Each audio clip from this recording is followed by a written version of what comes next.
Bella a tutti ragazzi, ben ritrovati in un nuovo video dell'esperto di mercato Batman napoletano. Come state? Tutto bene? Come va la giornata? Qui siamo nel primo video di giornata con gli acquisti o i rinforzati, con gli acquisti e con le cessioni edizione Torino, quindi rinforzati o indeboliti. Allora, partiamo come sempre dalle cessioni, poi facciamo gli acquisti e poi come sempre alla fine di ogni edizione faremo il mio parere, andrò a dire il mio parere. Un piccolo aggiornamento, Spalletti dovrebbe essere il nuovo allenatore della Juventus, come avevo anticipato ieri.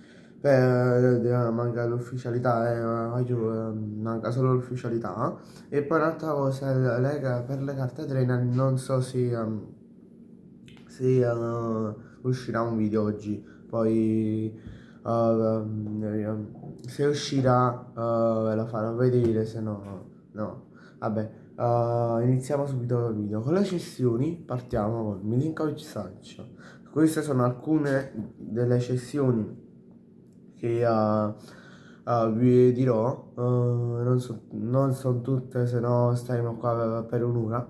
Però vabbè. Abbiamo prima cessione Milinkovic Savic, Ricci, Antonio Donnarumma, Sousa, Solama e Sanabria, e poi è stato girato, poi Biraghi è stato acquistato dal Torino, però poi è stato, diciamo, è stato girato in prestito subito in quest'estate. Vabbè,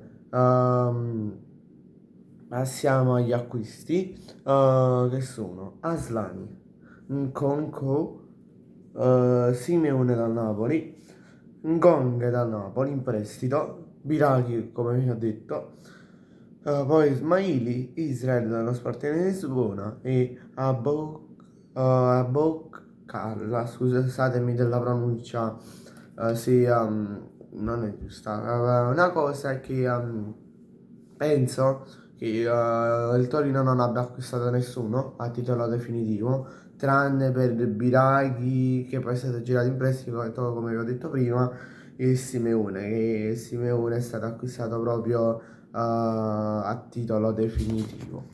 Ora, dopo avervi elencato tutti gli acquisti e tutte le cessioni ehm, da parte del club,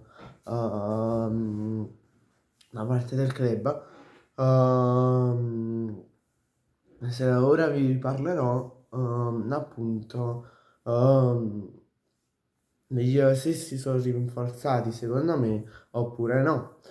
Secondo me il Torino sotto certi aspetti si è andato a rinforzare, sì, però con magari in attacco con Gong, Simeone, rispetto ad un'altra, dalla scorsa stagione è andato a prendere anche Aslani dall'Inter, che è un signor difensore, bravissimo difensore, che ha molto talento, il Torino secondo me è andato dall'Inter, ha detto io te lo faccio crescere però tu in prestito, però cioè io te lo faccio crescere, tu me lo giri in prestito, così ti aiuto, e visto che tu lo vuoi tra un paio d'anni, quando è sviluppato, quando è adatto alla Serie A, quando appunto è adatto, un difensore adatto, prima vi faccio fare un po' di esperienza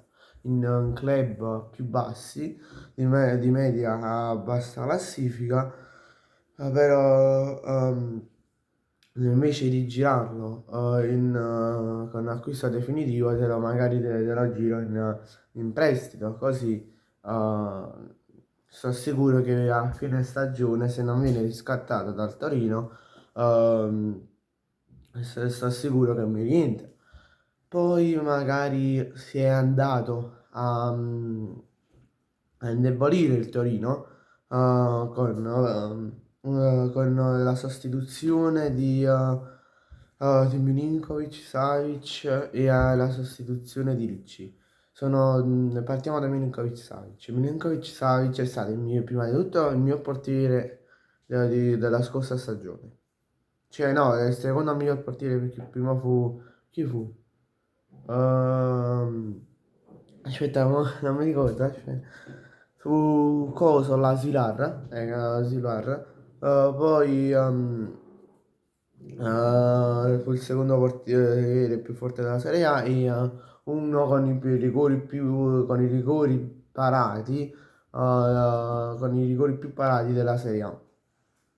Poi ehm, eh, cioè, tu non puoi andare magari vai a prendere un portiere che ha già esperienza in Serie A, che sei sicuro che è qualcosa rispetto a un Israele, che nelle prime partite prese pure 7, 7 e mezzo, 8 in alcune partite, però poi il suo rendimento è sceso. Però tu non puoi, a prescindere dal rendimento, tu devi andare a sostituire, ok? Devi sostituire dal miglior portiere di Serie A, 28enne Milinkovic Savic, magari a un portiere che non è magari il miglior portiere, perché non penso che il Torino abbia tutta questa disponibilità economica, però magari vai a prendere un portiere con esperienza, magari se vuoi con anche un'esperienza extra italiana, cioè magari ti vai a prendere per esempio magari Lunin, però non penso che se il Torino lo potevo acquistare perché costa pure un 30 milioni, quindi non penso che il Torino lo acquisterà, cioè lo acquista, l'ha potuto acquistare. Magari un secondo portiere di qualche semitoppa di qualche altro campionato europeo. Oppure magari vai a prendere un portiere con esperienza. Se vuoi un portiere giovane, per esempio andavi a prendere Caprile dal Cagliari, però poi non è stato ceduto. Che è un signor portiere giovane, 23-24enne, ora non ricordo se ha 23 o 24 anni, però ha esperienza con Napoli in Serie A perché ha giocato per parte di quando Meret era infortunato la scorsa stagione, giocò con la Juventus contro, ehm, o no? Vabbè, gioco anche con delle toppe, quindi ha la giusta esperienza, facendo anche le crescite. Poi magari andare a prendere un portiere con un po' più di esperienza in Serie A, oppure magari anche che ha fatto un po' di Serie A, un po' di Serie B, come per esempio il portiere del Sassuolo, che adesso non ricordo il nome, però vabbè. Poi la stessa cosa per Ricci, tu sei andato